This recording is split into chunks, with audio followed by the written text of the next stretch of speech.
नमस्ते दोस्तों, मैं हूं गौतम। आपकी ढेर सारा स्वागत करती हूं आपके मन पसंदीदा चैनल ऑल इन स्कूल पर। और यहां पर हम आज डिस्कशन करने वाले हैं कि BES 131 की जो क्वेश्चन की है, क्वेश्चन की पहला नंबर का आंसर। जो पहला नंबर सवाल है वो है शिक्षण के औद्योगिकरण के सिद्धांत को विवेचना कीजिए। हम आज डिस्कशन करने वाले हैं। चलो शुरू करते हैं आज की वीडियो। मैं आपको ये अनुरोध करूंगा कि आप जल्द से जल्द इस वीडियो को शेयर कर दीजिए, क्योंकि ना इस वीडियो के दौरान आपके जो दोस्त हैं वो इसी के फ़ायदा उठा सकें। देखते हैं। जो पहला क्वेश्चन है, explain the theory of industrialisation of teaching. दूरस्थ शिक्षा के शिक्षण और सीखने की औद्योगिक रूप में व्याख्या के लिए आवेग या शिक्षण और सीखने के सबसे औद्योगिक रूप में 30 साल पहले पोर्स 1967 आया था। इसमें रुचि कभी कम नहीं हुई, बल्कि इसकी विपरीत बढ़ी। ये चर्चा इसलिए कुछ महत्वपूर्ण है क्योंकि शिक्षण और शिक्षा के किसी अन्य रूप के संबंध में औद्योगिकरण का पहलू शैक्षणिक साहित्य में नहीं पाया जाता था। चर्चा एक बार फिर से दूरस्थ शिक्षा के विशेष चरित्र को रेखांकित करती है। औद्योगिकरण की नई अवधारणाएं। ये ध्यान में रखा जाना चाहिए कि पीटर रगट ने इन फोर्डिस्ट विशेषताओं के उल्लेख मुक्त विश्वविद्यालय को हटाने के लिए नहीं, बल्कि इसकी आलोचना करने के लिए किया था। रगाट ने अनुसार मुक्त विश्वविद्यालय के फरिजिम और निश्चित रूप से अन्य दूरस्थ शिक्षण विश्वविद्यालयों को एक अप्रचलित मॉडल है। उनकी राय में दूरस्थ शिक्षा को उन मूलभूत परिवर्तनों के साथ खुद को समायोजित करना होगा जो सभी औद्योगिक समाज इस समय अनुभव कर रहे हैं।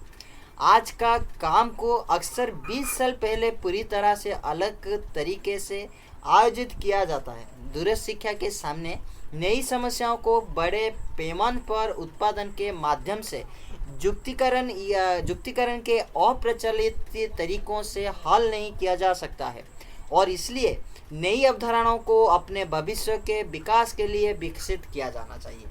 औद्योगिक शिक्षण और सीखने की अवधारणा। निम्नलिखित विशेष शैक्षणिक प्रभाव यहाँ सभी के ऊपर देखे जा सकते हैं। ये दूरस्थ शिक्षा के योजना और विकास में भाग लेने वालों के लिए एक बृहद शैक्षणिक दृष्टिकोण को खोलता है, जबकि पारंपरिक शिक्षाविदों ने शिक्षकों और छात्रों के बीच बातचीत पर सभी माइक्रो शैक्षणिक रूप से योजना और तैयारी के दौरान ध्यान केंद्रित किया है। प्रतिभागियों के सभी गतिविधियों को समग्रता के कवर करने के लिए यहाँ का बढ़ाया गया है। छात्रों के लिए ये सभी शिक्षण और सीखने की गतिविधियों और प्रक्रिया में उनके एकीकरण के बीच संबंध के गहरे प्रभाव प्रदान करता है। शिक्षण और सीखने की प्रक्रिया एक व्याख्यान या संगोष्ठी के शुरुआत में शुरू नहीं होती है।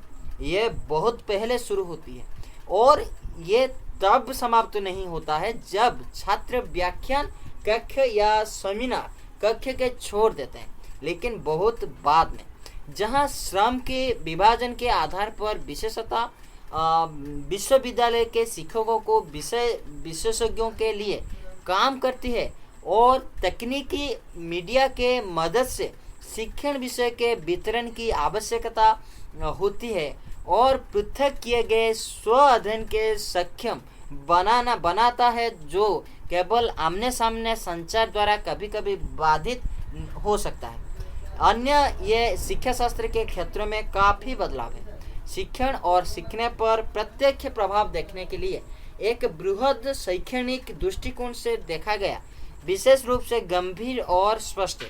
यदि औद्योगिक रूप से काम करने के तरीकों का मतलब है कि दासियों या यहाँ तक कि सैकड़े हजारों के अध्ययन करके अपनी शिक्षा जारी रखने का अवसर प्रदान किया जाता है, हालांकि वो कभी भी पारंपरिक प्रणाली में ऐसा करने में सक्षम नहीं होंगे। वयस्क शिक्षा और शिक्षा शास्त्र पर प्रभाव को कम करके आंका नहीं जा सकता है। स्वयं शिक्षण और सीखने के लिए श्रम के विभाजन के आधार पर और विशेषज्ञों के सहयोग से पाठ्यक्रमों का विकास अत्यंत महत्वपूर्ण है, क्योंकि उच्च गुणवत्ता वाली सामग्री बनाई जाती है जो शैक्षणिक रूप से उपयुक्त है, अनुसंधान के नवीनतम स्तरों का दर्शाती है और विशेष रूप से प्रभावी रूप से प्रस्तुत की जाती है। कुछ हद तक ये शिक्षण और सीखने की स्थिति में काफ़ी सुधार करता है। आशा करती हूँ कि ये वीडियो आपके लिए बहुत महत्वपूर्ण होगा, इसलिए आप ये वीडियो को शेयर कर दीजिए। हमारे साथ जुड़े होने के लिए इस चैनल को सब्सक्राइब करना ना भूलें। और मैं ये बताना चाहता हूँ कि इस वीडियो का जो आप देखें वो उसी का आंसर आप पीडीएफ में पा सकते हैं, सिर्फ मुझे व्हाट्सअप करके।